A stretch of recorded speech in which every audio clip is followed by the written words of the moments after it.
What's good? What's good? It's your boy Carcino here. Oh wow, this what we finna be on tonight. Want to say what's up to everybody out there in the lands. It's your boy. Gonna give it to you one more time for your mind.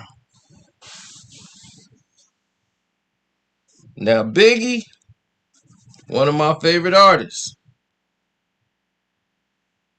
What was so unique about Big was how flawless and devastatingly lyrically inclined he was. That was one of his God's gifts to this planet. Was the fact that Big was something unique, very unique.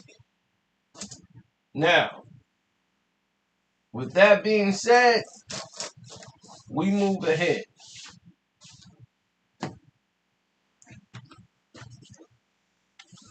Biggie was one of those guys that once you heard, you knew he was a problem for other rappers. Other rappers knew this guy was a problem.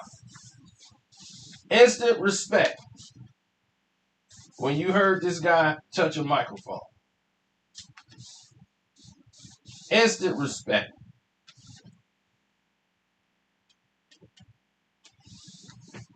Now, I'm not here to really talk about Big, but they put out the trailer for March 1st. The new Biggie documentary that's coming out on Netflix called I Got a Story to Tell. Produced by Diddy. Now, we just watched about 2 to 3 Biggie documentaries just last year.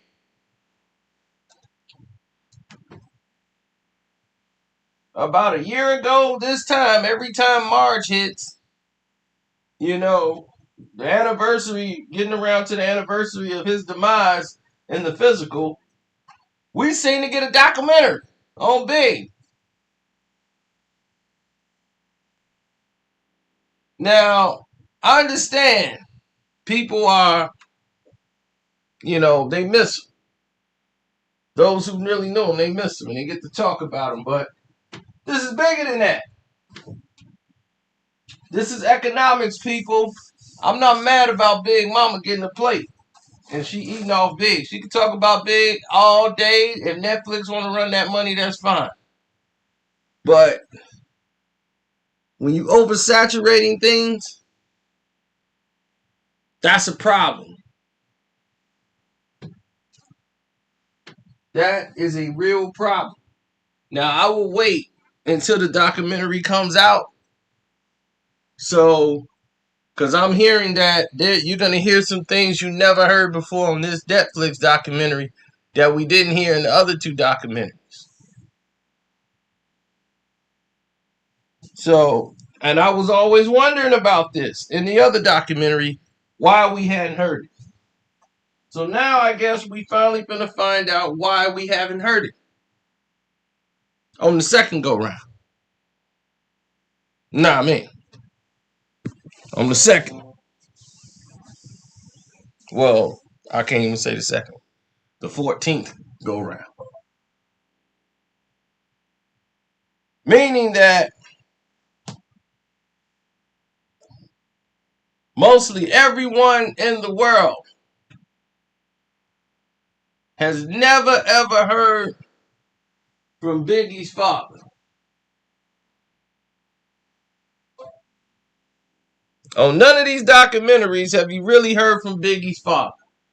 Now, I think on this Netflix documentary, you're going to hear from Biggie's father.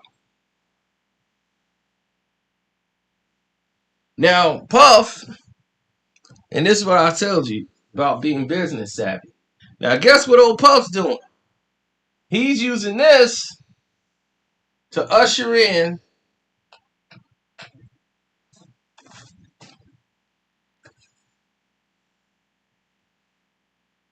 a Netflix deal for himself.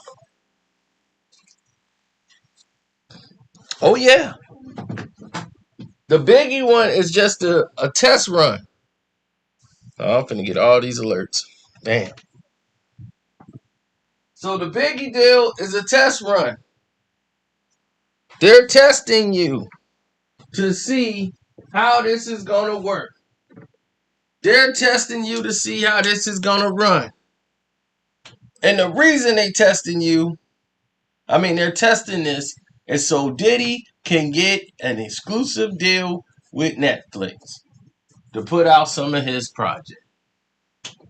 And he's using Biggie again as the gas, as the catalyst.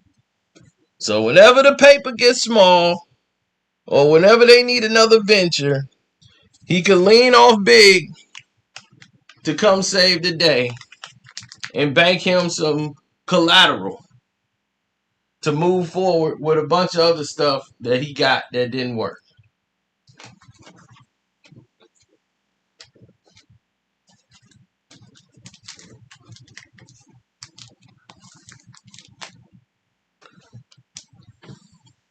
I mean, we've seen this movie a lot of, like, 30, 40 times. We've seen Jay-Z do this to Kanye West, use him up till you can't use him no more, and then move on to the next thing. Puff still gonna use Biggie's name when he should be at a point where he shouldn't have to. But he wants to keep that going. Now, I'm not mad that Biggie Mom is getting this bag, and that's cool. But you got to look beyond that and say, okay, I see what this is about. This is a money play. You're oversaturating people with Biggie. You know what I'm saying? It's like, okay, we just had that documentary about two of them back to back. Okay, who killed them and all this stuff. We just went through these documentaries all last year where they sat there and lied. Now we gotta see these guys sit down again and do another Biggie documentary where everybody finna get a bag just talking about the same old same old. Alright, that's cool. I guess that's what it is now, right? But for the first time we gonna hear from Biggie's dad. You know what I'm saying? So let that ride.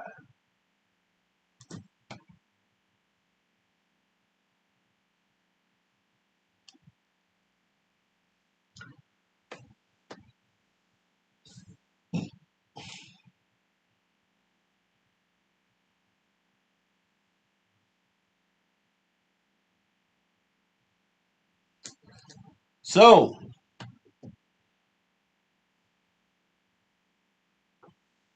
I'm somebody who see things a little differently than the average bear.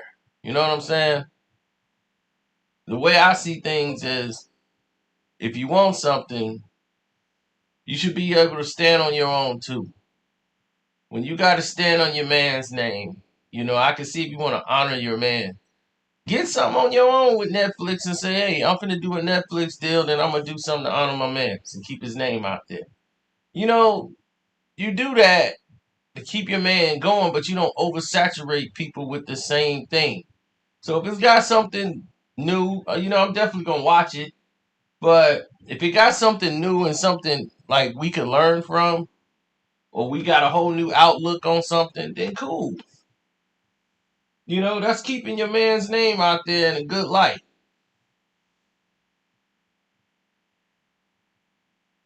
Man, you look at Pot, and it's like his boys, they ain't doing right by him, man. I don't think they are. Meaning that out of all the friends he got, and I'm not just talking about the outlaws, man. You know what I'm saying? I'm not talking about that. I'm talking about like his homeboys, like the people that he knew in the industry. Like all the people he knew, the Tretches, the Salt and Peppers.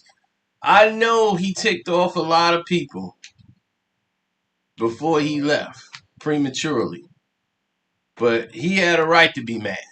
You know what I'm saying? He had a right to be mad, and a lot of that is the reason why he didn't kind of get the love, Big got when Big, left here, because Big was just all love. Tupac was mostly pain, and betrayal. He's bitter and angry because he felt betrayed. You know what I'm saying? So he was a conflicted human being based on the events that happened to him or around it. But he never quite understood that it was his actions that brought these things to a head. It was his decisions that he made in life that brought everything full circle. So once you understand that, then you can move on and have successes. And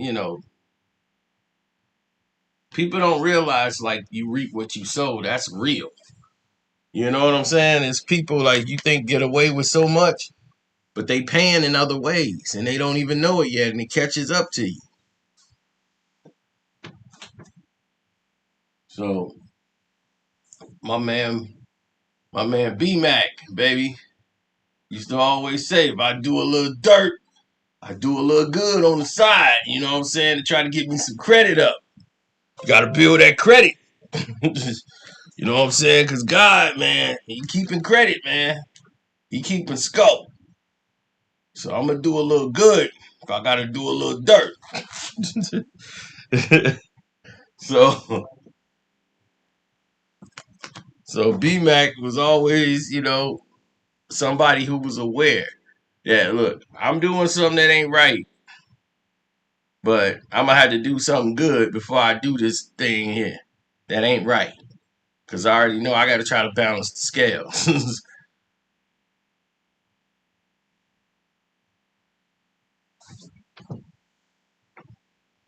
Well, it's the same thing they did with Tupac music. Tupac had so much music. They were oversaturating the world with his music when he passed. Songs that people they should have kept in a vault and had away for years. Like, we should have never got. We had Machiavelli 4 and 5, and Pac ain't been dead a year. You know what I'm saying? I'm like, damn, I didn't heard 5 complete damn near Pac albums, and that should have never happened. Pac was always prepared. Like, if he left, he was like, look, if I go now, I got 3 albums just ready to go, already mastered, ready to go. So I know I'm gonna be around forever. Like, he was preparing for that.